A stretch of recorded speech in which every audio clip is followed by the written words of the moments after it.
Всем привет, ребята! Зеленый шеф на связи. Начинаем наш эфир, посвященный пищевой грамотности. Очень важная наука. Давно ее изучаю, решил с вами поделиться. Это самая важная фундаментальная наука, пищевая грамотность.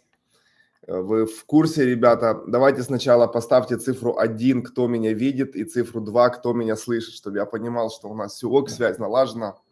Можем вещать. Будет запись эфира, кто не успел посмотреть, посмотрит. 1 видит, а 2 слышите меня? 2, все, если Елена видит и слышит, значит все остальные тоже должны видеть и слышать. Всем привет, ребята, Зеленый шеф, рад вас видеть. Будет интересный эфир, не про зелень сегодня у нас эфир, а про пищевую грамотность. Я расскажу вам, опыт у меня большой, я 10 лет был шеф-поваром, из них много времени в здоровом питании шеф-поваром, доставки еды открывал. В общем, начнем с того, что вы в курсе, ребята, что важный момент. Ага, Магомед, привет, Игорь, все привет. Вы в курсе, ребята, вот интересный момент, с него начну, что мы учим кучу всего в школах, в институтах, в техникумах, мы учим историю, философию, литературу, все учим. И не факт, что это мы вообще будем использовать в жизни. А то, что мы используем каждый день, все без исключения вы используете 3-4 раза в день. И тратим на это кучу времени. Это еда, это питание. И этому нас вообще не учат. Нигде, ни в школе нас не учат, нет таких занятий, ни в институте, ни в техникуме. В общем, самая главная наука жизни, важнее всех наук, про питание. Согласны с этим, ребята? Поставьте плюсики, кто согласен вот с этим, что не учат нас нигде. А это очень фундаментальная наука, важнее там философии, истории, то, с чем нам полоскают мозг. И кажется, что поставьте плюсики, кто согласен, что реально это важная наука. Я начал на нее обращать внимание, что ё-моё, никто не знает, и я не знаю толком. Как это вообще может такое быть? Всякому научили барахло, самому главному не научили питанию. Что покупать, как питаться, как есть. То, чем мы пользуемся каждый день, мы не знаем. Я с людьми говорю, они говорят, я вот не знаю, я как все питаюсь, как стадо, просто вот как зомби-масса идет. И поэтому аптеки на каждом хожу, шагу. Вы понимаете, что раньше люди жили, вы скажете, раньше жили все ок было, без этих знаний. И знания по питанию передавались от поколения к поколению, ребят. Раньше как было. С детства передавались, впитывались. А сейчас что происходит, ребята?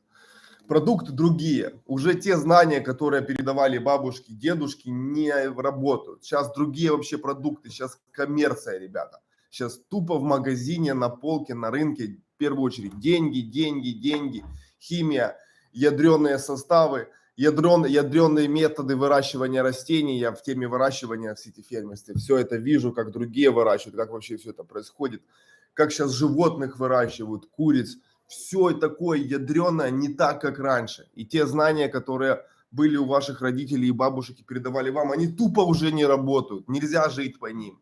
Долго не проживете и качественно тоже. Понимаете? И плюс новое поколение вообще особо не готовит. Не думает про это. Вот такой виток развития общества, что полуфабрикаты, фастфуд, доставки еды. В общем, потерялись люди, и никто этому не учит. И получается что? Я вижу, что аптеки на каждом углу. Тупо аптеки на каждом углу, потому что питание – это мы и наше здоровье. И следующий момент – ожирение. Много ожиревших, вот просто у людей поганое, плохое здоровье. Я на это начал обращать внимание, когда зелень начал выращивать, микрозелень. И понял, что крутой продукт, который реально улучшает здоровье, который реально обогащает рацион. А потом я начал копать глубже, что не одна зелень только нужна, а еще много надо людям дать понять, объяснить, рассказать. Начал в это вникать сам, как шеф-повар, как в здоровом питании, доставки еды открывал, доставку фермерских продуктов села у меня было. То есть я общался с фермерами, видел, как другие выращивают куриц, как другие выращивают растения, как этот выращивает, как тот. Вообще разница колоссальная, ребята. И сейчас все сидят на кофе, на энергетиках, потому что нет энергии от еды. Тупо получают жиры люди, не получают энергии, и еще ко всему куча всяких болезней, аптеки. И с этого круга надо вырываться. Я понимаю, что кто-то, может, уже пошел в движение в это вот пищевую грамотность и видит, замечает результаты по своей семье, по себе, как повышается уровень энергии, как меньше ходишь в аптеки, меньше аптечка становится, меньше лекарств, просто забываешь про это, потому что наши организмы очень сильные, мы очень здоровые ребята. Просто надо понимать, каких кирпичей строить. И моя цель научить вас, ребята, в этом блоге, вот в этот канал вот новый я создал, осознанному потреблению еды. То есть тут у меня, да, будет рецепт. Это не такой кулинарный канал, как вот у остальных там блогеров кулинарных, типа рецептик, сделай то, сделай все. Не, тут будут рецепты, да, но больше будет про осознанное питание, про закупки продуктов, про чтение этикеток, про то, как правильно ориентироваться в магазине, какой продукт лучше, какой хуже. Нас этому нигде не учат. Я сейчас в это вникаю и делюсь с вами. И плюс я долгое время работал еще и закупщиком, я работал, всю эту петрушку выучил, думаю, блин, надо с людьми поделиться всем этим раскладом. И здесь мы в этом блоге, в этом YouTube-канале будем именно это разбирать. Именно полностью от А до Я, от похода в магазин, ориентации в магазине, на рынке. Там же мы будем понимать, что покупать, как экономить, потому что часто люди еще покупают кучу всего лишнего, ненужного, вкладывают в это бешеные деньги и тратят на это, и еще и потом в аптеку идут после того, что эту гадость все едят, понимаете, какой расклад. Вот, смотрите, начнем так. Осознанное потребление еды включается его. Первое, понимание, что нам надо. Второе, понимание состава, ориентации в современном мире коммерческой еды, то есть вы понимаете, ориентируетесь, так, это мясо такое, это рыба такая-то, это макароны такие-то, это рис такой-то, то есть начинаете ориентироваться, потому что в магазин приходишь, а там именно куча видов, все пестрое. И часто люди берут то, где ярче упаковка, там еще что-то, ну, то есть ведутся на вот эти маркетинговые ходы. Я сам, ребята, в маркетинге, в рекламе предприниматель и вижу, как легко манипулировать на самом деле людьми. И то, что сейчас манипулируют мозгами, массами людей, эти все рекламодатели, это просто жесть. Смотрите, в чате, ребята, давайте без политики сразу скажу. У нас он такой созидательный, мировой. Прямой эфир, вы задавайте вопросы мне. Вот, плюс прямого эфира, что вы можете задавать вопросы. Задавайте вопросы. И если вы, слушая меня, узнали, ну, какой-то у вас мысль всплыла, какой-то лайфхак или какой-то ваш момент, вот прям хочется вам сказать, у нас вот диалог идет, напишите это. Если у вас не получается написать, надо подписаться на этот канал, на котором сейчас идет прямой эфир, тогда вы сможете оставлять комментарии. Вот. Все, пишите, участвуйте в чате, я рад, нас уже собралось сколько, 20 человек, нормальная движуха, вот, давайте вместе участвовать, может вы какие-то моменты для себя сейчас скажете, шеф, а я вот так еще, а я вот так еще, и остальные прочитают, о, Игорь, спасибо, и я такой, о, потому что одна голова хорошо, а много голов лучше, то есть поняли, понимание, что надо, понимание в ориентации составов, грамотные покупки с умом, а не яркие этикетки. На рекламу и на эффект стада не ведемся. Как умно себя ввести на магазине, на баре, на базаре, сайте товаров, чтобы взять то, что надо. Вот все вот это, я все это буду рассказывать. И что нужно хорошо для вас, и не просрать кучу денег, набрав всякого барахла, как обычно. Я тоже такой могу... Помню себя, вижу своих друзей, родителей, когда они набирают в эту корзину столько всего, я говорю, а зачем это берешь, а зачем это, а ты понимаешь, что то... Потом мы будем в блоге разбирать, как хранить продукты, ребята. Вы в курсе вообще, что обычно люди выкидывают от 10 до 40% продуктов, которые покупают? Продуктов выкидывается, ребята, много, у вас дома даже. Появилась моль в муке, каша овсяная запрела, высохли фрукты какие-то, переспели бананы, подгнило яблочко, испортилось мясо, колбаса, рыба, и мы все это выкидываем. Это то же самое, ребята, что брать вот так вот бабки, живые деньги там и выбрасывать в мусор. Так вот взял купюру денег, смял и в мусор выкинул, взял, смял и в мусор, достал с кошелька у тебя там 10 купюр, 4 купюры 40% взял, вот так вот смял и выкинул в мусор. Вот. Тоже надо учить. Я вижу, как люди неправильно хранят, прихожу в гости, открываю холодильник, говорю, а что это у вас так хранится, а это что так, а это что вы вообще в холодильнике держите, а эти почему у вас стоит на полке, а не в холодильнике.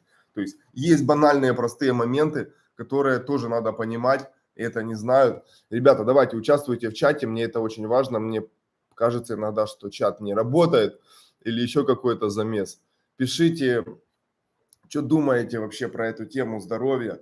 Напишите сейчас вот про то, что выкидывают много продуктов. И тут даже не экономия денег, ребята, что вы неправильно храните.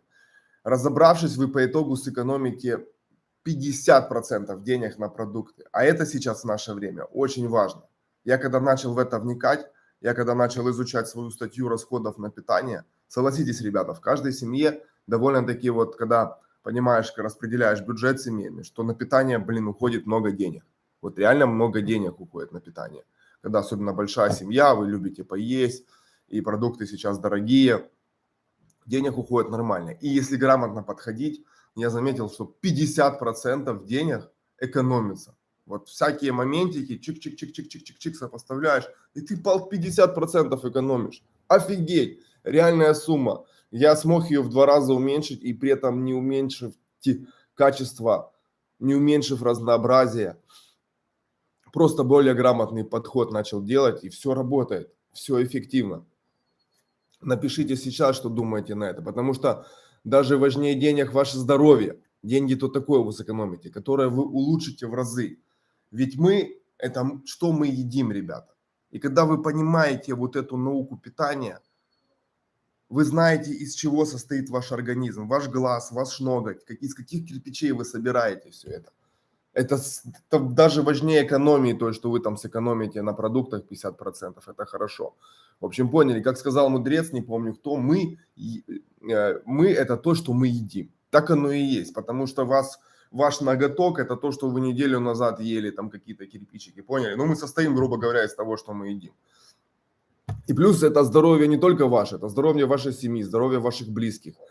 А здоровье это самое важное. И выходит, что самое важное – это питание с умом. Самая важная наука, важнее литературы, там, английского языка, философии, я не знаю, экономики. Это питание, чему нас вообще не учат.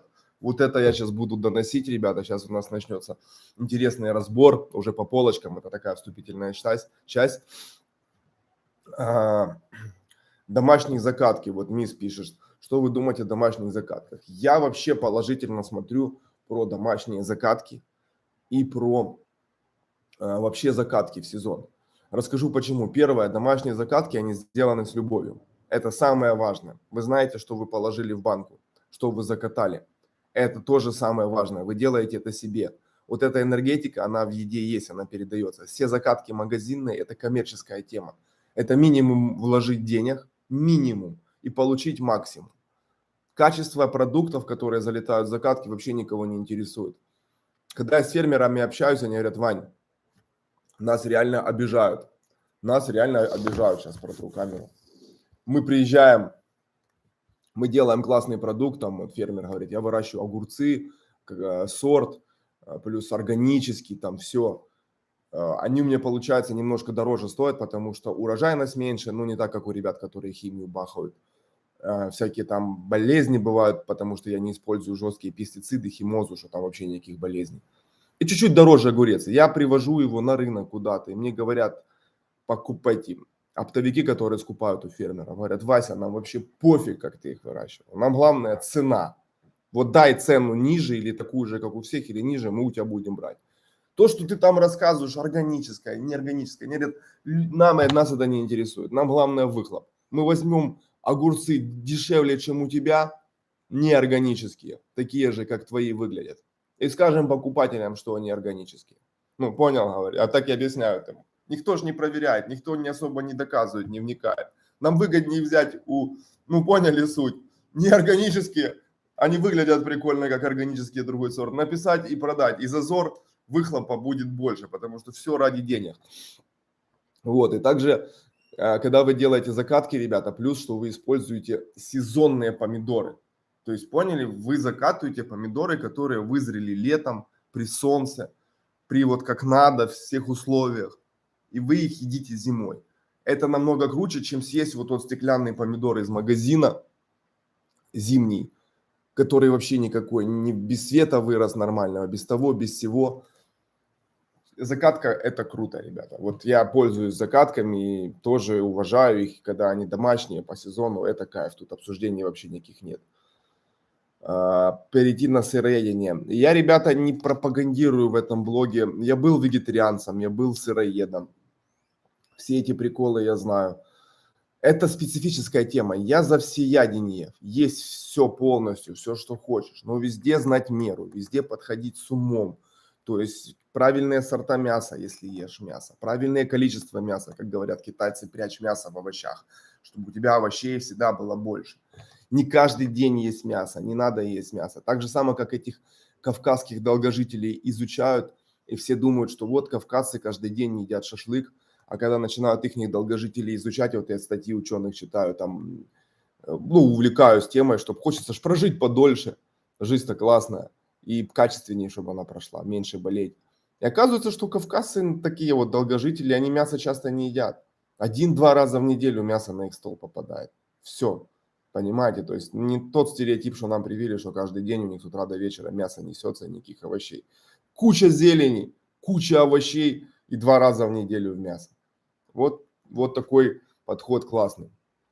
Ориентироваться по времени займет, надо придумать. Где-то, ребята, минут 40 займет, как обычно час. Вот уже мы 20 минут почти говорим, еще минут 40, час. У нас будут, ребята, стримы такие каждую неделю по выходным, плюс в телеграм-канале будет много новостей, там я лично отвечаю, там мы работаем, вот телеграм-канал кулинарный.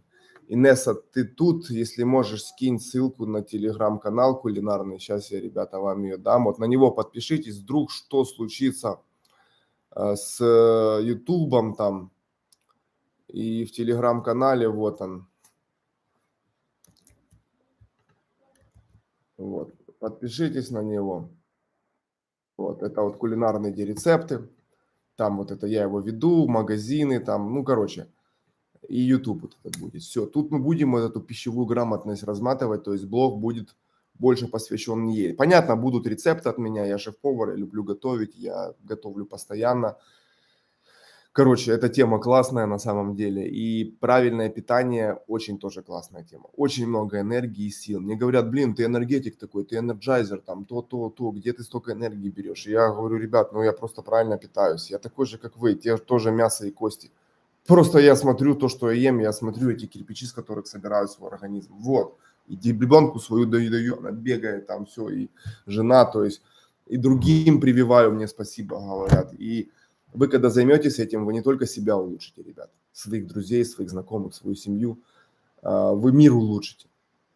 Вот такая еще миссия. Вы будете видеть, когда вы людям объяснили, каким-то знакомым, как они кайфуют, балдеют и говорят вам спасибо, и вы будете понимать, что, ну, блин, не зря живу.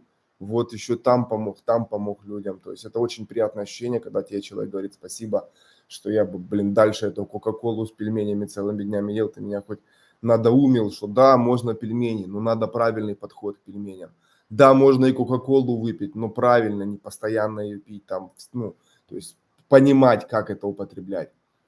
Какое ваше отношение к вегетарианству, веганству, пишет, возможно ли бюджетно питаться с такими подходами? Да, возможно, ребята. Я был веганом, я был сыроедом, я был вегетарианцем, но больше всего вегетарианцем был.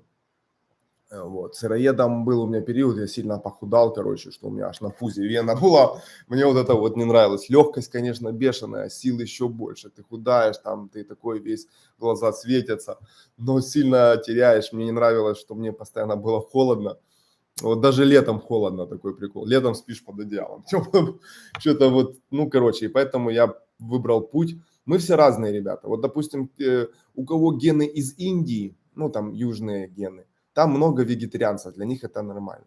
Если у вас гены там северные, Якутия, там вот туда, там вегетарианцев никогда не было, там мясоедство нормальное. И ученые уже доказали, что, да, плюс вегетарианской диеты, что много минералов содержится в овощах, фруктах. И вот когда брали кости гладиаторов, на анализы, вот находили гладиаторов, поняли, этих мужиков, которые валились, сильные спортсмены такие, боевики.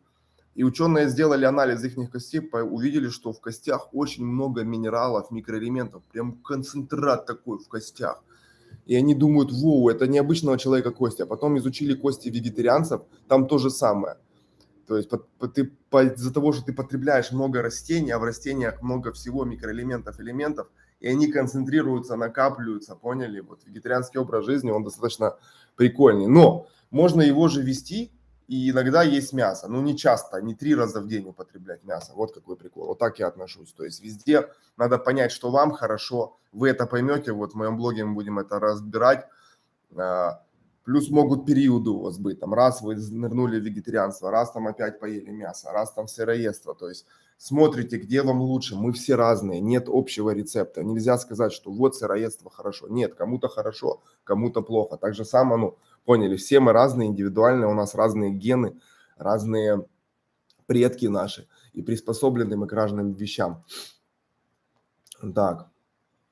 Всем добрый вечер, здоровым питанием. Кето-диета тоже знакомая у меня тут вот на кето сидят, тоже прикольная тема. Само слово диета плохое, ребята, вот не употребляйте его, и диета, доказали, что любые диеты, они не работают. Важнее не диета, не периодами какими-то выступать, а сам образ жизни, ребята, выстроить так, что у вас всегда идет правильное питание. То есть у вас нету диет вообще, вы просто правильно организовываете свое питание, привычки вносите правильные, есть правильные продукты, плохие продукты убираете или минимизируете их. И вот так вот перетекаете, и вы оглядываетесь назад, и вы видите результат, как с изучением английского языка. Вы видите результат, что ага, тут я уже это умею, тут я уже то, я предложение строю. Вот так же самое и с питанием, вы постепенно. Резкие переходы тоже плохо. Вот минус диет, что там этот резкий переход, потом резкий выход, это для организма плохо. И когда люди в здоровое питание резко запрыгивают, так, все, я занимаюсь здоровым питанием, они потом быстро и выскакивают, потому что эмоциональный баланс тоже важен, ребята. Когда люди сильно напрягаются, там сразу же пророщенную пшеницу есть начинают, и организм офигевший, во-первых, что так резко, и эмоциональная система офигевшая. Где же моя любимая еда, где же то, где же то. Поэтому переходим плавно. Сейчас вот про это поговорим чуть дальше. Ну, типа такого, что ели копченую колбасу, сразу не надо спрыгивать на сыроедство. Переходите на вареную колбасу, с вареной на мясо там, ну, то есть и так вот постепенно шажками, я за это правильно. Когда вы постепенно переходите, вы строите привычку, и вы видите разницу, все эти ступени, то есть, ну, нельзя сразу перепрыгнуть резко, это как в спорте, с штангу 100 килограмм, тебя она прижала, и ты ее не можешь поднять. А когда ты 50 взял, потом 60, 70, ты к этой сотке плавно подошел, ты не порвал себя, и мысленно понял, что ты можешь брать эту сотку. Вот то же самое и то. Сыроедила, зато себя так как в точку, да. Опасно начинать бизнес с нуля. Микрозелени. Смотрите, по бизнесу микрозелени пишите, вы знаете номер, да, я обучаю до сих пор. Вот уже спросили, вот он номер. Вот только по нему можно, по этому номеру написать нам в WhatsApp, мы обучаем. Ну, сейчас мы не про бизнес микрозелень. Микрозелень это круто, у меня вон стеллажи. Сейчас я буду делать посадку зелени после эфира. Я ее ем, это как замена аптечных витамин, я считаю. Микрозелень, классная подбивка. Вот тут я тоже буду про микрозелень иногда говорить. Все меня знают больше, ребята, как микрогрин, Сургут. Все меня знают больше как зеленого шефа выращивания зелени, но я понял, что я хочу людей обучать правильно питаться, и просто выращивание зелени мне мало. Короче, я начинаю вырастать, как я понял, из зелени. Ну, в зелени я и остаюсь, не беспокойтесь, ребята. Но вот дальше иду, дальше еще буду навитать, потому что питание важно. Так, погнали дальше, ребята. Смотрите. Во-первых, что думаете, напишите сейчас, потому что я сказал. Скажу сразу, что все в одно видео не влезет, ребята. Это наука не менее емкая, чем другие науки, которые учат годами, ребята. То есть мы сейчас в один эфир все не выложим. У нас стримы будут каждую неделю, у меня каждый день выходят ролики, плюс есть телеграм-канал, вот на него подпишитесь. Я его вот сейчас закреплю ссылку эту. Так.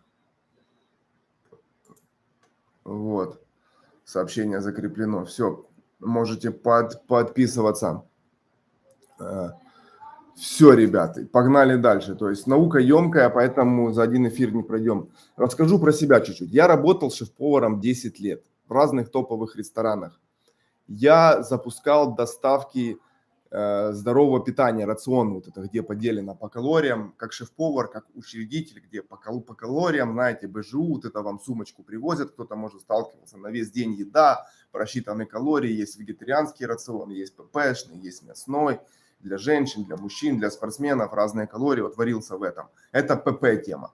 До этого я открывал вегетарианское кафе, где не было мяса, где больше здоровое питание, калории особо не считали, но вот было именно здоровое питание, вегетарианство. То есть целый год, 2 года я был вегетарианцем, а год работал в этом кафе просто шеф-поваром. Период у меня был такой. Потом у меня была точка на Дерибасовской, это в Одессе, будочка здорового питания, там ярмарка такая. И там все торгуют алкоголем, короче, хот-догами, бургерами, мясом, гриль, ну такое, знаете, типа поесть мясо, побухать, вот такое, люди, туристы. И у меня там был один павильон без алкоголя и без мяса. И все крутили у виска, все, кто вокруг рядом работал, ну, предпринимали, Ваня, говорили, ты что гонишь? У тебя, походу, крыша съехала, на чем ты зарабатываешь? У нас основной прибыль – это алкоголь. Типа мы покупаем дешевый какой-то самогон, спирт, разбавляют его водой, там что-то, ну, какая-то коммерция вся. Делают настойки на нем, продают их там в 10 раз дороже, чем они купили спирт, вот такое вот, муть именно несется. И с едой то же самое, самые дешевые сорта мяса, там булочки, короче. А у меня этого всего не было. И они удивлялись, как я вообще зарабатываю на здоровом питании. Я заметил, что да, здоровое питание тоже популярно, набирает обороты. И мне приятно было, когда люди ели и говорили, Ваня, мы вот у тебя поедим. Они даже, бывало, с пивом ко мне приходили, там купили пиво, алкоголя, и у меня ели, потому что мы поедим этой нормальной еды. И у нас нам легко, во-первых, нас не загружает сразу, как мясо или бургер серый, вырубился, грубо говоря. Энергии нет, надо кофе, надо энергетик, чтобы хоть как-то двигаться, шевелиться, разговаривать. Вот. А у тебя поели, изжоги нет, и легкость есть. И прикольно, ну, люди... Плюс питание правильно, потому что ты сразу же с первых дней начинаешь это понимать. Не надо ждать долго, как там с какими-то другими приколами, там через неделю наступит эффект накопительный, через 2. Да нет, вы уже на второй, на третий день начинаете понимать, что вы лучше себя чувствуете, больше энергии, там витамины на ногтях, на волосах, вот женщины особо это ощущают, кожа там, вот такое все. Есть проблема, да, делитесь со мной, можете прям сюда скидывать. Можете вот на WhatsApp, на тот номер, что я написал выше, вот 099 140 70, туда скидывайте, это наш. Можете скидывать вот в чате мы есть. Ребята, я собираю всю информацию, одна голова хорошо, а две лучше. У меня получается вещать на людей и мотивировать людей. Вот, реально мотивировать могу выращивать зелень. Сейчас буду мотивировать правильно питаться. Это классные вещи, это базовые знания, это не там мотивация на какое-то, я не знаю, там играть в эти, что реклама 3 топора, вы поняли этот бред. Тут реальная помощь. Ой, Инесса, спасибо, ты на связи. Вот Инесса у нас менеджер тоже в правильном питании. Стараюсь команду подбирать такую, где люди на одной волне, понимают, что это надо, понимают, что это полезно, понимают, что это жизнь, это качество жизни, это долгота жизни, это наши кирпичики, это мы. И на это забивать не надо, как основная масса людей ложит на это. И питание важнее, самое важное питание, важнее, чем спорт, там, типа, ну, поняли, какие-то другие вещи. Вот это база, это кирпичи ваши. Вот их надо, чтобы было четко. То есть я в здоровой теме объяснил, что был шеф-поваром, открывал заведения, рестораны, кафе, открывал доставки. Была у меня еще доставка фермерских продуктов, колхозник называлась. Это я уже сам полностью, мой бизнес, без всяких учредителей, партнеров. Может, когда-то эфир сделаю по бизнесам, какие у меня были.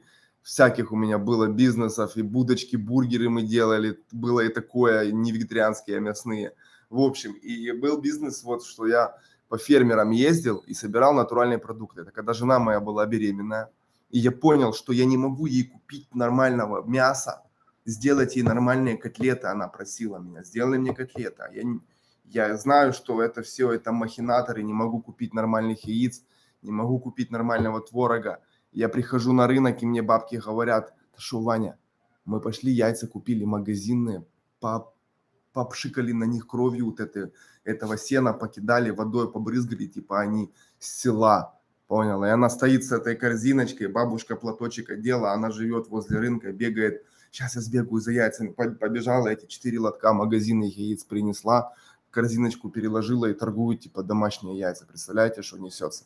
И то же самое с творогом несется, тоже да, магазинный творог перекладывают, перебивают, это домашний творог, вот, я собрала, это я творога с этого готовлю, и я вижу, что там есть крахмал, ну как повар, по-другому себя ведет творог. Я понимаю, что это магазинный крахмальный, короче, вообще не творог, ребята. А я у бабки взял, типа, да, с мясом то же самое, коммерция. Совсем просто сейчас такое несется, и надо это понимать. Надо это, я когда это видел, я думаю, воу, стоять, я лучше сам поеду к этим фермерам и возьму напрямую, чем вот эти перекупы, которые мне рассказывает бабушка, что у нее фермерское хозяйство, мы выращиваем натурально, у меня внучок есть то, все, а я вижу, она каждый день на рынке с утра до вечера.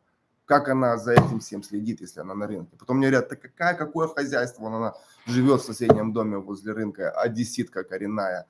Просто она специально говорит на украинском языке, когда к ней подходят люди, а так она вообще по-еврейски и по-русски тарахтит. А тут косит под бабушку с села. Вот такого много, ребята, просто масса. Поэтому надо понимать и ориентироваться. Сейчас мы про это поговорим. Так, насчет меня вы поняли. Про продукты я знаю и про сети фермерства, как выращивают зелень, я знаю. Напишите, ребята, разделы сейчас вот в комментариях, наиболее интересные вам. То есть я вижу такие основные разделы. Первое – это закупка продуктов, сейчас мы поговорим. Второе – это понимание качества продуктов, состава, чтение этикеток, вот эти все добавки, сахара. Сейчас этого так много. Я, бывает, сам зачем-то не успеваю, там, опа, новый подсластитель появился. Я начинаю изучать этот подсластитель, что он, почему он. Ну, к примеру. Потом будет раздел, то есть закупка, чтение этикеток, будет раздел понимание бюджетных продуктов, ребят. Как оказалось, очень много бюджетных продуктов, которые не популярны. Почему не популярны? Потому что на них мало зарабатывают. Все вокруг коммерции крутится. И если производители видят, что это продукт, ну, дешевый действительно, его и не раскручивают особо. Ну, типа корень сельдерея, репа, поняли, капуста белокочанная, ну, дешманские продукты, их не крутят, а с них можно много чего приготовить. Даже те же самые сорта мяса, жесткие сорта мяса с жилами. Понятно, что все рекламируют филе, филе, филе, филе. Так филе и пользы меньше всего. И стоит оно дороже намного. А если понимать, как готовить репу, как готовить жесткие сорта мяса или рыбы вкусно, так это еще и полезней, это еще и вкуснее, ребят. Поняли прикол? И экономия по деньгам. Вот и такой момент. Это тоже такой блок у меня будет в блоге понимание бюджетных продуктов, что они, как их готовить, как ими пользоваться. Тот же лук-порей вот я покупаю, никто им практически не пользуется, он стоит копейки, классный продукт. Потом понимание хранения и спасения продукта в случае их порчи. Типа уже когда портится продукт, что делать, как его спасти, там заморозить, охладить, высушить. То есть варианты есть, как дать ему следующую жизнь продукту, не выбрасывая в мусор. Как вы берете деньги, сворачиваете бабки вот так вот купюру и выкидываете в мусор. Это то же самое, когда вы выкидываете продукты. Да, ты скажи, бабуля, покажи свою ферму. Да, они там даже бывают дакают, эти бабушки. Вот. Так, смотрите, ребят, давайте поговорим. Вот я себе тут составил контент-план такой. Смотрите, по закупке продуктов. Поехали. Так, давайте на вопросы поотвечаю. Привет, шеф, сегодня стеллажи аджали сандалии готовил. О, аджаб сандали, да, это у меня блюдо вышло на кулинарном канале. Кстати, я когда в вегетарианском кафе работал, «Зелень» в Одессе, шеф-поваром первым, там это был реально самый популярный гарнир. То есть мы готовили, это гарнир, блюдо было. Его постоянно заказывали, оно вкусное, оно из овощей состоит, дешевое вообще. По деньгам, кто хочет, посмотрите на моем канале Аджаб Сандали рецепт. И вкусное. Ну как вам зашло? Кстати, аджали сандали зашли. Аджаб сандали вообще, мы шутим аджали сандали. Зеленый коктейль, на мой взгляд, самый быстрый способ почувствовать легкость и энергию. Да, ребята, вот зеленые коктейли, зелень, овощи, фрукты в сыром виде, они молниеносно усваиваются, ребят. 15 минут, 20 максимум, все, у вас все усвоилось. Это не как там с яйцом или с мясом. 3 часа идет усвоение, 4, поняли? Все, это раскладывает, организму тяжело.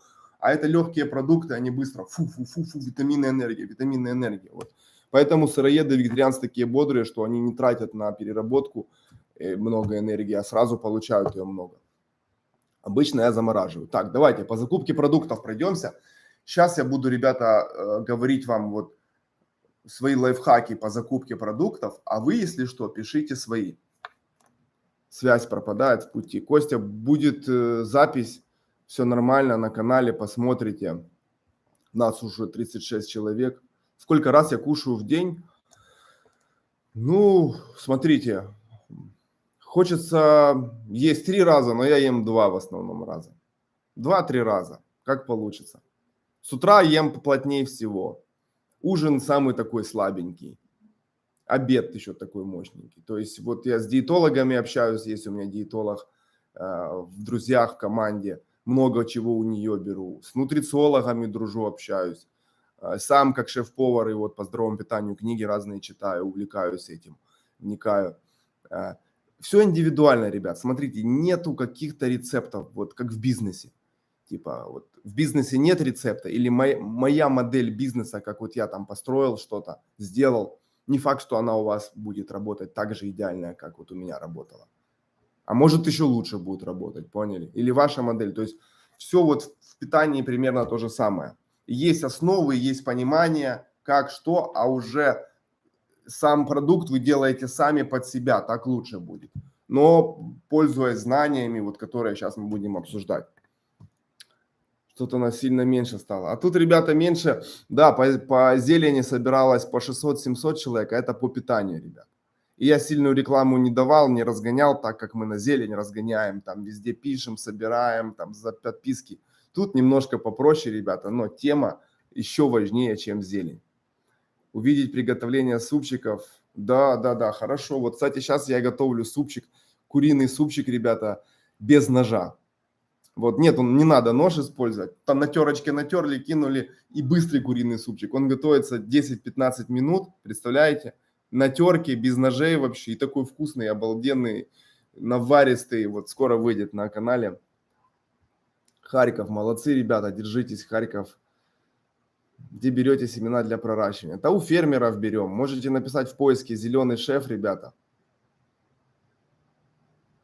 Да, люди есть, просто другой канал, все нормально. Сейчас этот канал будет еще больше, ребята, чем тот, и людей будет больше, потому что тема еще обширнее питания, чем зелень. Зелень круто, но питание, зелень кто-то выращивает, кто-то не выращивает, а питание популярно, потому что люди кушают каждый день по 3-4 раза в день и едят все. Так, смотрите, ребят, давайте по контенту. Я сейчас буду рассказывать свои лайфхаки в закупке, вот как вот уже сейчас вот конкретная информация. А вы пишите свои, может, что-то я упустил, или вы, вот, шеф, а вот еще так, делитесь, это круто, я буду себе делать пометки, я буду запоминать и потом это транслировать дальше, потому что одна голова хорошо, а 2 лучше, давайте друг другу вместе помогать, ребят. Погнали.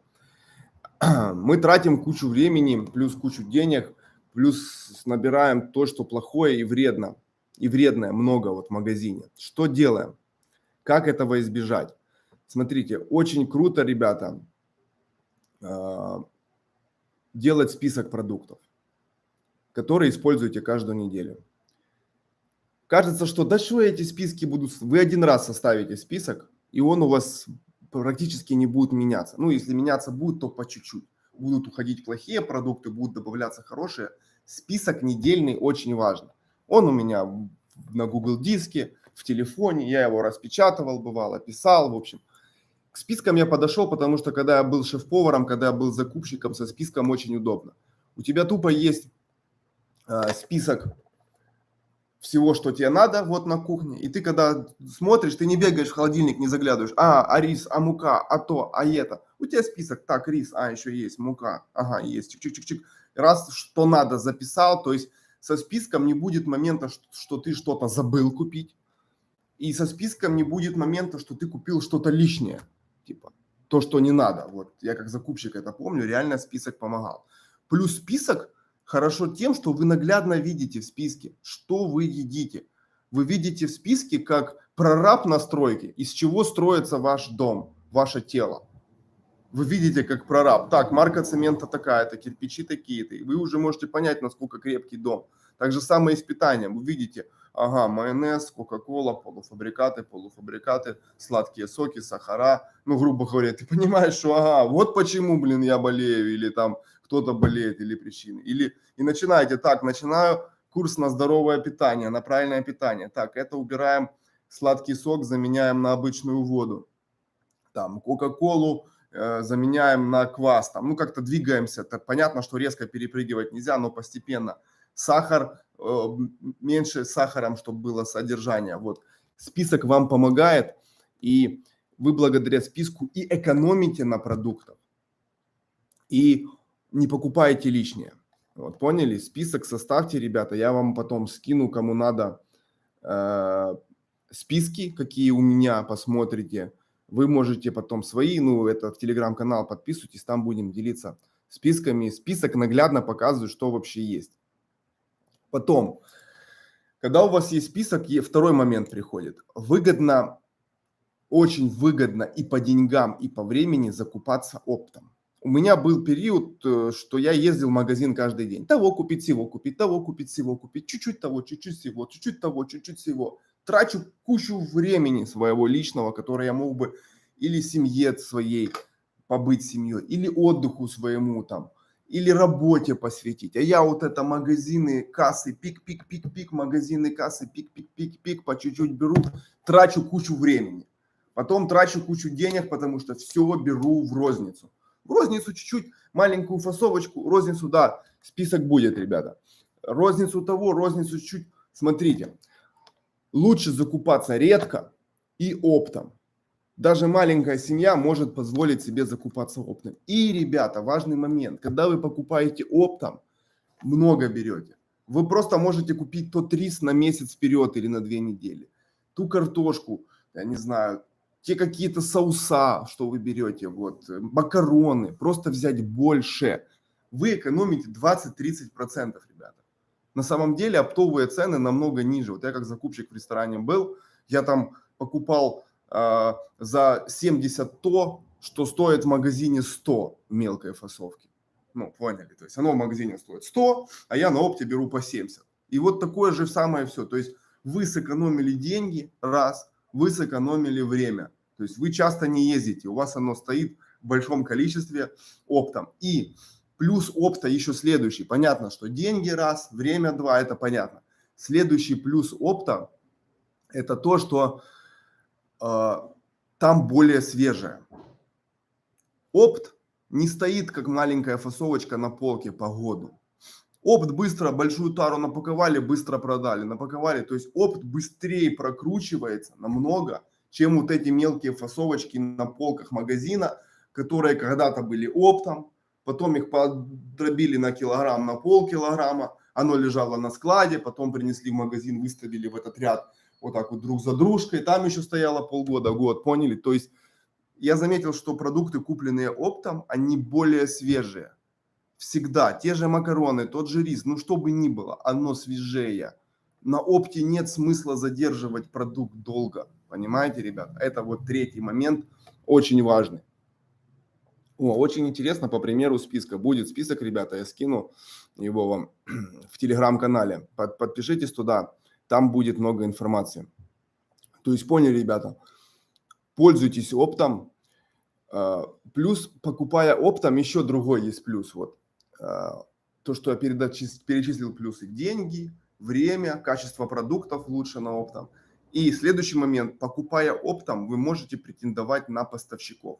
Вот у нас во все рестораны, кафе сейчас модная тема поставщики, которые возят овощи, возят крупы, возят орешки, возят то. Вы просто ему звоните или на там WhatsApp, Telegram скидываете ему список, что вам надо, и он к вам прям домой привозит, ну как в ресторан.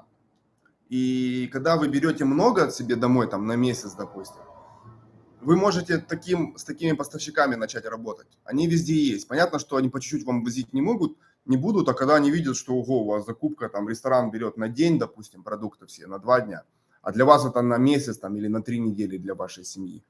И он тоже к вам приедет так же само, привезет, выгрузит, занесет даже домой, там, если То есть это нормально.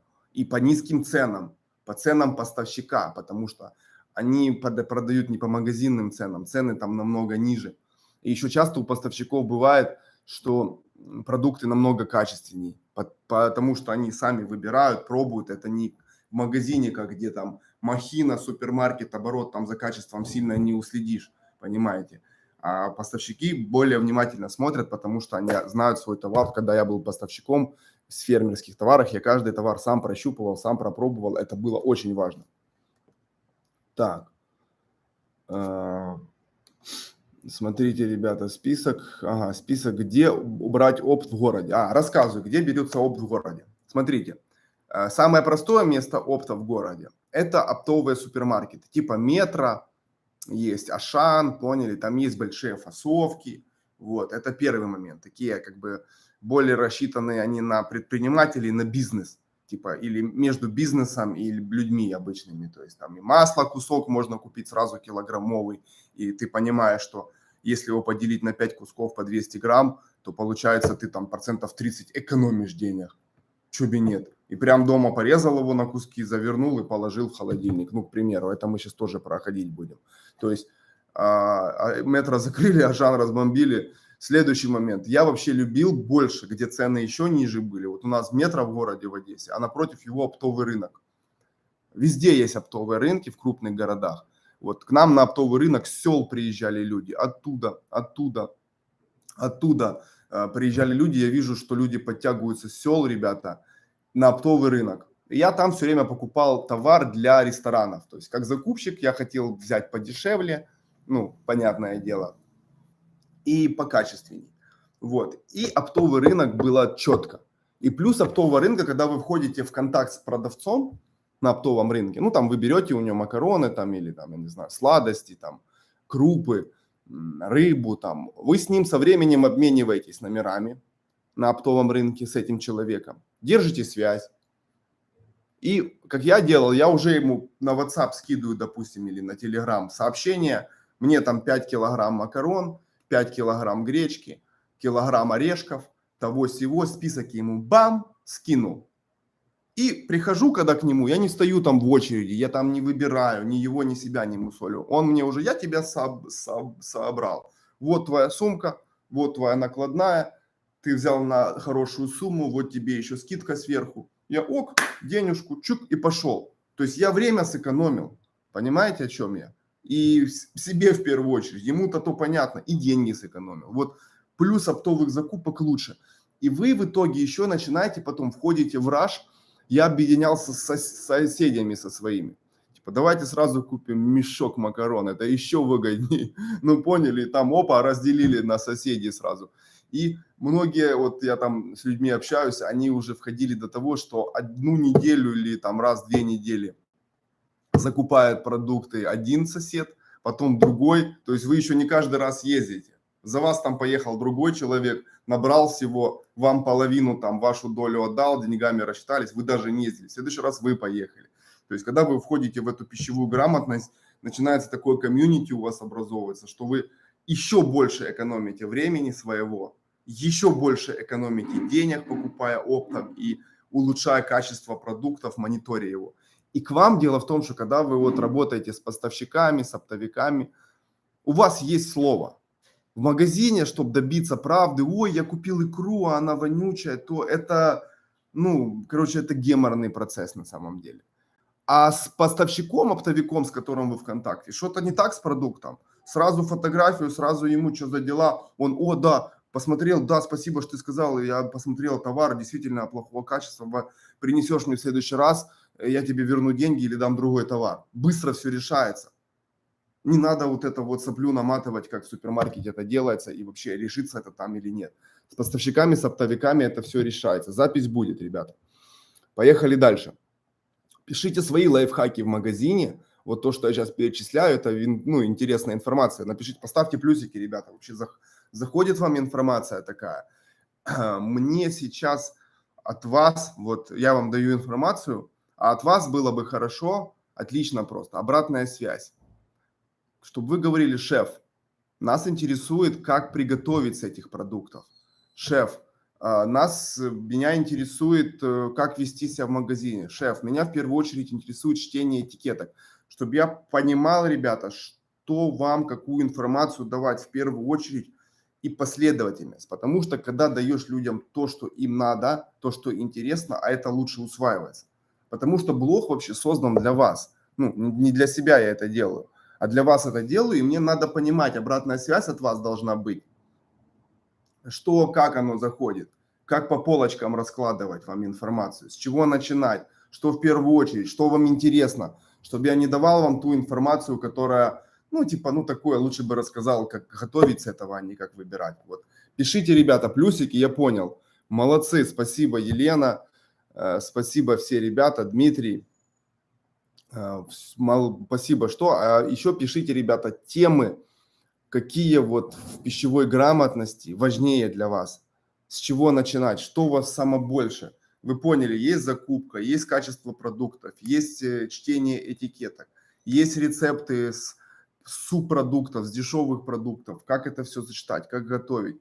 Есть хранение правила, есть диетология, нутрициология, то есть, ну, это большая на самом деле наука, и вот можно ее делить на запчасти, на блоки, и мы их будем разбирать, и будем становиться мудрее, экономя деньги, экономя время, улучшая здоровье. Ребята, в этой науке одни сплошные плюсы. Почему-то ее как-то мало все обходят, потому что коммерция развивается быстро, я думаю, и всем вот этим корпорациям вообще не выгодно, чтобы вы были в курсе.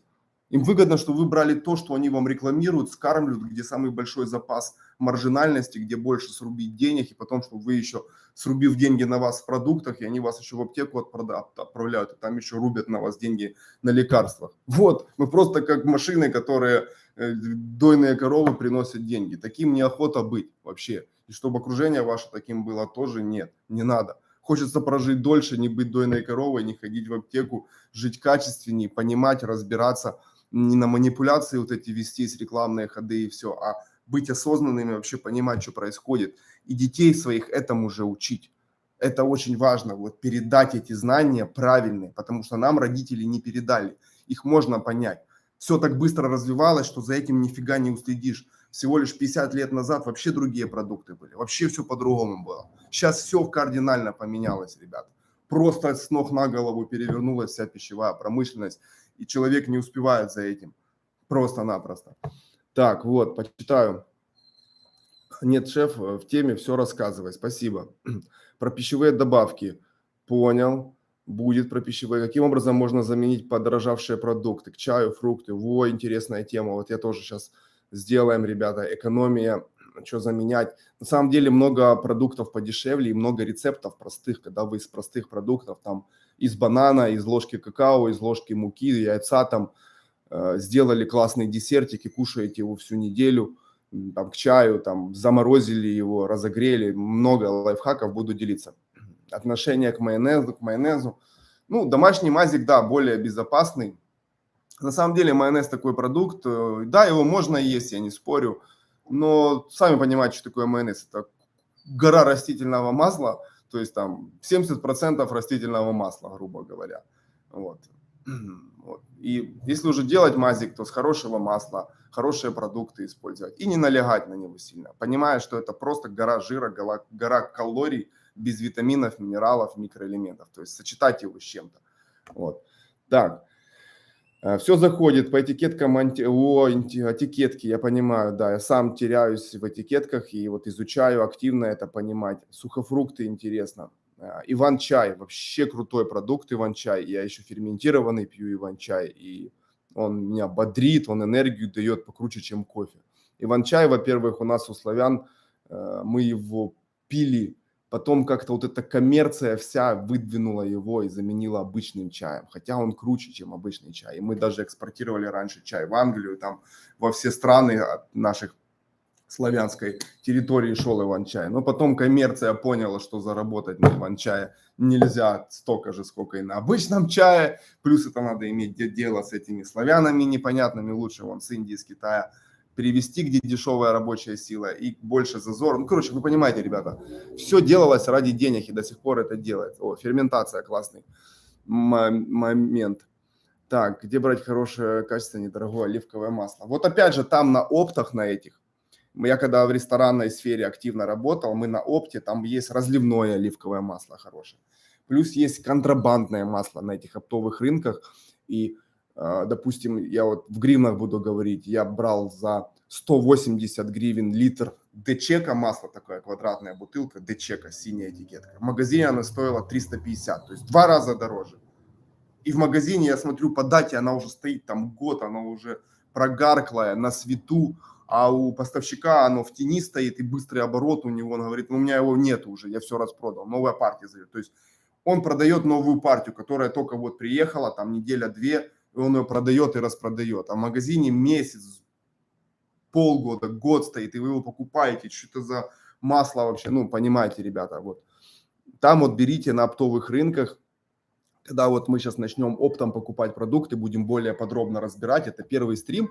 Я сейчас в общих чертах говорю про всю тему питания здорового. И от вас обратная связь нужна мне, чтобы я понимал, какие темы больше подбирать. Шеф, привет, интересно, как хранить продукты без холодильника? Ага, тоже. Сейчас я все эти темы запишу, полуфабрикаты, интересно. Во-во-во, полуфабрикаты вообще крутая тема. Будет у меня отдельный плейлист по полуфабрикатам. Как готовить, чтобы потом экономить время на кухне. Когда ты свои полуфабрикаты быстро наделал, раз-раз-раз, приготовил, раз-раз-раз, приготовил. Очень крутая тема. Так, это смотрите, идем дальше. Мелкая фасовка, плохо, да, освобождайте мир от пакетов. Объединяйтесь с соседями и закупайте оптом, делегируйте закупку на них. Как хранить из заморозки продуктов? Понял, интересно, тоже будем разбирать. Хранение продуктов. Потом поехали. Вот, третий блок, я тут записался. Качество и состав продуктов, тоже вы писали. Чтение этикеток. Очень важная тема. Очень важно понимать, как нас обманывают ребята на этикетках. Молоко, начинаешь считать, а в молоке растительный жир, какие-то присадки, там колбаса, начинаешь считать, а там кожа, субпродукты, клетчатка, то, нету мяса. Ее повторно еще перекручивают, эту колбасу. Я лучше научу вас, ребята, как самим дома делать колбасу легко. Купив кусочек мяса, купив морковки, купив клетчатки обычной, как вот они добавляют. То же самое можно, все вот эти приколы. Да, это хорошо, клетчатка в колбасе. Она и будет перевариваться лучше, для кишечника это полезнее. И вы сами сделали, вы сами добавите там овсяных отрубей добавили, вы понимаете, какие там отруби овсяные очень полезные. Мы сами добавили шрот льна, в общем, то, все, и сами будем делать колбасу и сосиски. Это тоже очень важно, и не будете добавлять эти канцерогены, консерванты, потому что вот минус всей этой темы магазинной, что там очень много консервантов, всяких приколов для хранения, потому что хранение очень важно. Не нравится супермаркету, когда быстро портится колбаса, что-то быстро портится. Он просто перестает работать с этим поставщиком или с этим продуктом.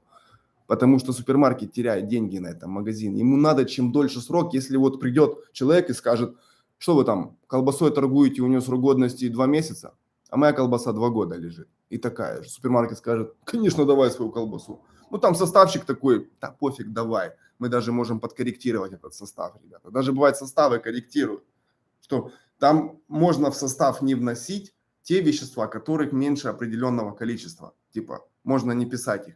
А можно просто, они хитро поступают, маленькими количествами, но много ингредиентов. И их можно не вписывать. Иначе состав будет вот такой, поняли?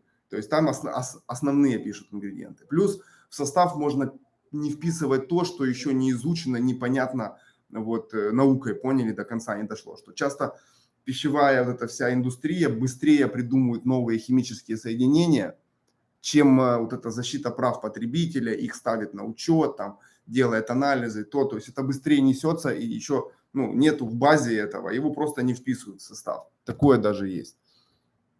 Как основных продуктов вредные добавки вдруг они просто не пишут. Да, вот такое есть. Тут надо, конечно, заходит инфа. Спасибо, ребята, спасибо. Я вот знал, что зайдет эта тема по-любому, потому что очень важно правильное питание. Очень важно правильное понимание и пищевая грамотность. Супер наука вообще для всех людей. Так, тему буду постепенно раскрывать в блоге, ребята, по добавкам, как читать.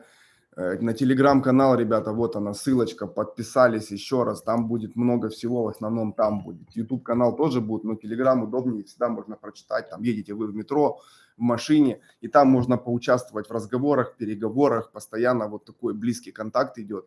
Ну, YouTube канал не забираем.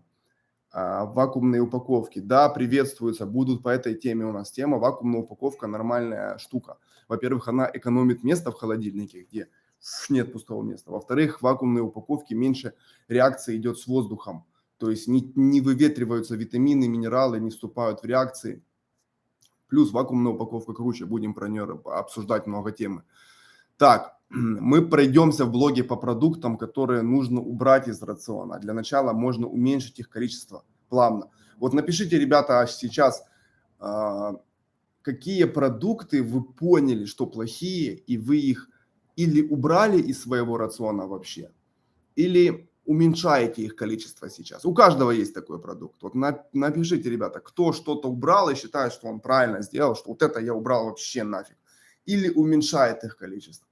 Вот я убрал изделия из белой муки, стараюсь. То есть белый хлеб я убрал, вот белые булочки я убрал. То есть если что-то вот мучное залетает у меня, то это по-любому или с отрубями, или цельнозерновое. Вот я вот бы написал это. Вот сахар многие убрали, кетчуп, да. Да, у меня тоже дома сахара нет. Ко мне бывает приходят знакомые, добавь сахара в кофе. Я говорю, нет сахара, есть вот, есть у меня стевия, есть мед, маргарин. Вообще жестяк, согласен. Это, блин, пальмовая переработанная тема часто такая жесть. Колбасу убрали, правильно. Колбаса, ребята, это трэшачина, это там. И чтобы вы поняли, когда я с поставщиками общался, они говорят, Ваня, ты знаешь, что вот эту колбасу старую, которая, типа, мы не продалась, мы ее назад на завод отдаем. Они принимают назад колбасу, типа, как бутылки принимают пустые пивные. Также и самые колбасу принимают, за нее дают деньги и новый товар выдают, поняли? А эту старую колбасу, которая уже вкус потеряла, подсохла, портиться начинает. Ее назад в этот контейнер опять перемололи, перемесили, прогрели все, там какие-то убили грибки, которые плохие завелись. И новую колбасу сделали, добавили нового этого химии, новая колбаса. То есть вы можете отрезать кусочек колбасы, а там уже колбаса есть, которая 3 года, там, поняли, еще какая-то там замешанная в этот замес. Потому что назад возвращают колбасу на заводы, представляете? Майонез, маргарин, мучное улетело, колбаса, сахар, белый хлеб, молодцы. Сахар почти убрали, соль уменьшили, рафинированные масла. Как интересно готовить без света и газа. Можно, во-первых, сырые продукты есть, нарезать, там все сырое есть. Во-вторых, можно на огне делать. Вот я на огне люблю готовить, на живом огне. Даже другой получается продукт, совсем другой вкус. Что вам рассказывать, по-другому себя ведет все. Гречку на ночь замочить можно, да. Я понимаю, сейчас такие времена, ребята, вот там с Харькова ребята пишут, да, там и света бывает, сейчас нет. Все, поэтому держимся. Я так понимаю, свет у вас есть, если вы в интернете сидите и пишете комментарии. Не было бы света, не писали, тут уже такое. Держимся, ребята, все будет хорошо. И прорвемся, как говорится. Мир, дружба, жвачка. Интересные рецепты из засушенных продуктов. Классная тема. Рафинированное масло, майонез улетело. На фрукты и зелень. Хлеб и так далее называют отходами. Да, много ребята пищи нам скармливают реально отходы и на ней зарабатывают, опять же, деньги. И потом это не пища вообще часто. Те же пельмени тоже можно есть. Я вот учу, как правильно пельмени делать, хотя бы улучшать их.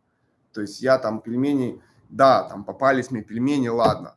Стараюсь, чтобы они были домашние, ок. Если делаю сам, я делаю тесто, добавляю отруби в тесто, чтобы лучше не так нагружало кишечник. И когда делаю пельмени, я там где-то 50-60% пельменей, а остальное я кидаю овощи, морковка, капуста, там, варю с овощами вместе в этом бульоне, и потом с овощами вместе ем. Еще много зелени нагружаю. То есть самих пельменей получается в еде там, 40%, а все остальное овощи, фрукты, овощи, зелень, все это варится тоже там, зелень свежая. То есть поняли, вот в таком вот виде залетает норма, и пельменчиков поели, и правильно, и легко, не тяжело, и полезно для организма, и лучше усвоилось. Как выбрать творог или делать самим? Научу делать сыр. Я работал с индусами, они сами делали сыр постоянно. прикольный их индийский сыр. Ну и творог тоже будем делать. Картошку при приготовлении распадается на сахара. Да, картошку можно уменьшать. Особенно сейчас, ребята, вы в курсе, что картошка, которая каждый месяц теряет чуть ли не половину своих свойств. То есть картошка вот сейчас в марте, которую там выкопали в сентябре, октябре, в ней практически нет уже пользы. И картошка, которая начинает прорастать картошка начинает, она выделяет яды, там вот эти плохие. В общем, пророщенную картошку вообще желательно не есть, ребята, которые уже глазки впускают. Пеку белковый склеп из чечевицы и маша. Вот, а тут ребята все грамотные. Будем делиться с друг другом опытом. Обычный человек, привет. У тебя в приоритете льняного больше пользы. Да, у меня в приоритете льняное масло. Номер один для меня льняное масло, согласен. В нем омега-3 жиров и холодного отжима, вот просто бомба. Ну и плюс хорошее оливковое масло тоже. Но нам, ребята, смотрите, итальянцам, кто вот итальянские гены, там Средиземноморье, им оливковое масло круто, у них к этому гены приспособлены. Мы там живем, где у нас лен, нам льняное масло ближе. И даже, может, растительное, нерафинированное нам подходит больше, чем оливковое масло, поняли? Украинцам, которые там сало едят, им сало нормально заходит, потому что уже по генам передалось, уже с детства организм приспособился, поняли? Где-то там на Кавказе баранина, кому-то она кажется жирной, там, то тяжелая, а вот им из-за того, что они с детства ее едят, предки ели, им она лучше заходит, лучше усваивается. То есть надо еще понимать тот регион, в котором ты жил, твои вот предпочтения. Ну и плюс мы все равно люди такие, что можем переключаться на новое постепенно, но не резко. Тыквенное масло, о, класс. Да, ребята, вы тут все молодцы. В яблоках витамины остались. Клетчатка, витамины в микрозелени. Юля, спасибо, молодец. В общем, будем делиться, все такие умные. И вот еще какой блок у меня будет, сейчас я расскажу. Понимание бюджетных продуктов. Их, я же говорил, производители не рекламируют их, на них мало выгоды. И берут то, что можно прорекламировать и на чем можно срубить деньги. То есть простые овощи типа редька, сельдерей, там, корень, морковка, капуста. Их не рекламируют, но они есть в магазинах, их можно покупать, и я научу, как с них готовить, и пользы в них еще больше. Простое мясо, ребята, там вырезка, не филе, а простые дешевые сорта мяса, жесткие и субпродукты. С них можно много чего вкусного приготовить. И полезного там намного больше. В самом филе, в мясе особо пользы нет. А вот в субпродуктах человек, расскажу вам историю, который попал на кораблекрушение, у него лодка была, и в лодке были удочки, там есть такое, типа, ну, на случай кораблекрушения. И вот он ловил рыбу. Он говорит, я мясо ел только первый день, даже первые 2 дня. Типа, ну, по привычке я словил рыбу, доставал мясо, ел филе, ну, как мысль, голова работает вот в образе обычном. А потом, говорит, я понял, что мне филе невкусное вообще мясо. Я начал есть кишки, я начал есть субпродукты, мозг, печень, потому что там больше витаминов. Мозг дает понять, что нам вкусовые рецепторы вообще наши, умный мозг сделан, они нам показывают вкус, дают они нам, не мы. Вкусовые рецепторы просто считывают вкус, а мозг уже обрабатывает, вкусно или нет. Вы замечали, что бывает одно и то же яблоко, один раз сладкое, а один раз никакое. Хотя это одно и то же яблоко с одного дерева. Просто в какой-то момент вам надо какие-то минералы, микроэлементы с яблока, и мозг говорит, нам это надо, и делает это сладким для вас, чтобы вы его все съели. А в какой-то момент уже не так надо оно, и оно невкусное. Вот так же самое у этого человека, что он начал есть субпродукты, филе выкидывал, а ел там глаза рыбы, всю эту требуху, потому что мозг понимал, что вот там витамины, там микроэлементы. Это надо, ребята. Вот про что я говорю, что в разрекламированных продуктах часто они пустые, а вот надо понимать, где больше плюсов, и эти еще продукты дешевле вдобавок. То есть это экономия и польза здоровью. Я вообще от этого обалдею, от таких вот моментов.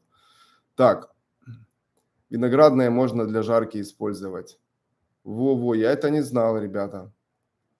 Я вот кокосовое использую. Что из микрозелени помогает поднять настроение, спасибо по проблемами в семье.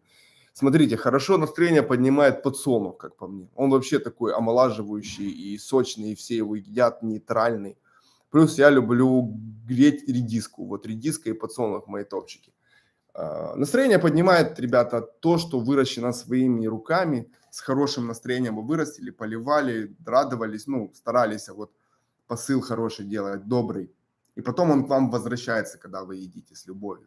Вы поняли, когда жена готовит мужу, сейчас этот козел придет, мудак, наестся, засранец, она заряжает энергию такой эмоции. И он потом, когда ест, он получает эту от нее негативную энергию и в ответ ей, да ты коза там. И вот эти ссоры, поняли, оно как друг друга провоцирует. А когда жена делает еду мужу и говорит с любовью, вот сейчас мой дорогой придет, мой любимый поест, он там вожак семьи, он такой хороший, мы все его любим. Ну, посыл такой делает в еду. И он это ест, он эту любовь получает, и он его, дорогая, так вкусно, ты такая хорошая, у меня любимая. То есть, поняли, мы создаем вот это все.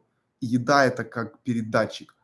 Она передает нам не только кирпичи, микроэлементы, ну, грубо говоря, строительные материалы организма, она еще передает вот эту энергию добра или энергию зла, вы понимаете?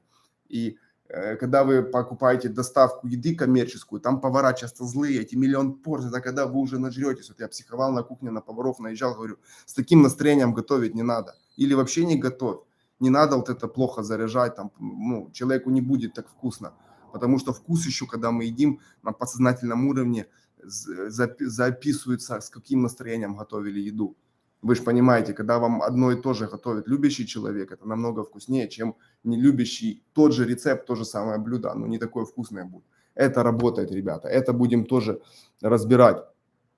Какие крупы из магазина можно проращивать? Ну вот я проращиваю, ну это не крупа, лен я покупаю в магазине, проращиваю. Я покупаю чечевицу в магазине, проращиваю. Маш в магазине покупаю, проращиваю. Вот такое. Горошек надо пробовать, не находил я круглый. Ну я не в магазине покупаю, а там такой типа оптовый магазин. Ну да, там крупы продают, и горох я там беру, и семечку проращиваю, кстати, да. Кукурузу не пробовал магазинную, полбу булгур нет. Подсолнух вообще за счет. Тема интересная. Ребят, спасибо.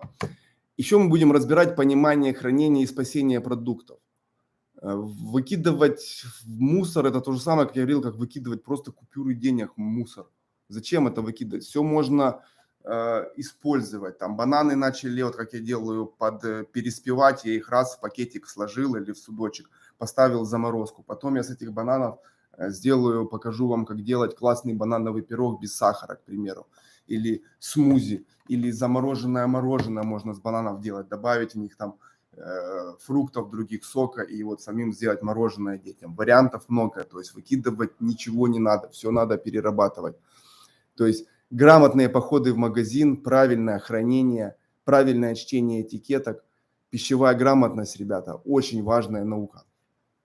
В общем, напишите, ребята, еще, что вы вообще думаете. Я понял, что вы все заряженные, все хотите. Нас уже 60 человек, видите, становится больше. Поделитесь этим выпуском в конце сейчас, скопируйте ссылку, поделитесь в своих соцсетях и скажите, присоединяйтесь к нам, там, кто у вас знакомые, друзья в группах, потому что, да, кто-то напишет, да, это все, я вот Кока-Колу с Биг Маком и все, класс. Ну, да, есть и такие люди, они вот это вот выделываются, это как у меня знакомые курцы, говорят, я люблю курить, а потом в какой-то момент говорит, да не, ну я так говорю, чтобы себя оправдать, на самом деле, блин, я хочу бросить и не знаю, как бросить курить, поэтому вот уже, чтобы себя не казнить, оправдываюсь. Вот так же самое и тут. Все хотят питаться правильно, все понимают, что это большинство осознанных людей. Да, есть люди еще неосознанно, их тоже можно понять, у них другие проблемы, там им не до питания. Но я вижу, что тут собрались нужные люди, так что, ребята, давайте продвигать эту тему вместе, двигать. Правильное питание вперед, осознанное, грамотное пищевое питание, пищевая грамотность вперед, вместе учимся, вместе делимся информацией, участвуем в блоге. У нас как маленькая секта, которая будет разрастаться. В этой секте мы будем делиться всей информацией по пищевой грамотности, потому что очень много, вот даже я тут много моментов вычислил, вот что виноградное масло можно на нем жарить. Я не знал, круто. Вот такие всякие моменты, и связанные с магазинами, связанные с чтением этикеток, и с продуктами, и с сочетанием. Одна голова хорошо, а две лучше. Да, у меня есть знаний много, я много в этой теме работал, но и у вас много знаний. Как вот в микрозелени, я там 12 лет ей занимаюсь, уже много опыта, но каждый раз, когда я общаюсь со своими студентами на курсе, еще где-то смотрю их наблюдения, заметки, я вижу всякие моменты, вау, я не знал. Кстати, вот вы, ребята, не знали, я вот сам сейчас квашу капусту с микрозеленью, ну и просто с солью. Квашеная капуста, крутая тема, кстати. Просто соль, никакого сахара, уксуса. 2 дня постояла, скоро выйдет у меня рецепт на канале. И сок вот этот с капусты, который, жидкость вот эта, ее можно использовать для опрыскивания микрозелени, как фитоспорин, триходермин, типа борется с плесенью. Вот так вот круто, ребят. Реально борется с плесенью, круто, и не надо покупать ничего, просто сок с кислой капусты, тоже разбавляете его с водой и обшикиваете. Это бактерии, микроорганизмы, и они не дают плесени развиваться. И вообще круто, еще как удобрение и защита. Представляете, сами сделали вот такие маленькие нюансики. В общем, ребята, поделитесь этим видео, подпишитесь на канал, подпишитесь на телеграм-канал на этот, чтобы быть в курсе. Всех обнял, поднял. Участвуем в пищевой грамотности. Друг другу помогаем, двигаемся. Я очень рад, что нас начинает больше людей собираться. Все прям растут. Вот просушку. Я сейчас проштудирую этот чат, позаписываю себе темы, которые вы мне сказали. Вы можете сейчас еще написать, когда закончится эфир, еще можно писать в чате и в комментариях под видео напишите, какие темы вам интересны. Или какой-то вы лайфхак хотите, поделитесь с ними. Поделитесь, ребят. Делиться надо. Понимаете, когда вы отдаете хорошее, к вам вернется хорошее. Когда вы отдаете плохое, там кейтеры что-то пишут, там к ним, скорее всего, 99% вернется вот то же говно, которое они запустили. Поэтому запускаем хорошие вещи, и хорошие вещи будут к вам возвращаться. Так устроен мир, ребята, как зеркало. И такие же мысли, когда вы хорошо мыслите, вам и хорошее возвращается. Сок разбавлять водой можно, нормальная тема. Нормальная тема разбавлять сок водой. Я разбавляю сок водой ребенку, когда даю. В общем, ребят, вы лучшие. Всех обнял, поднял. Люблю вас. Двигаем тему пищевая грамотность. На этом закончим наш прямой эфир. И так час 16 поговорили. Поделитесь с другими своими соцсетях этим эфиром. Пусть присоединяются люди в наше комьюнити, в нашу тусовку, в нашу секту. Чем нас больше, тем больше знаний, тем больше мы людей улучшим, тем больше мы продлим здоровье, жизнь остальным людям. То есть это реально благая, классная миссия. В общем, спасибо вам большое. Следующий эфир у нас будет на следующих выходных. Я уже выберу конкретную тему из тех, что вы мне предложили. Плюс вы можете в комментариях писать, какие темы вам интересны. Да, ребят, спасибо большое. Всем спасибо. Вы лучшие.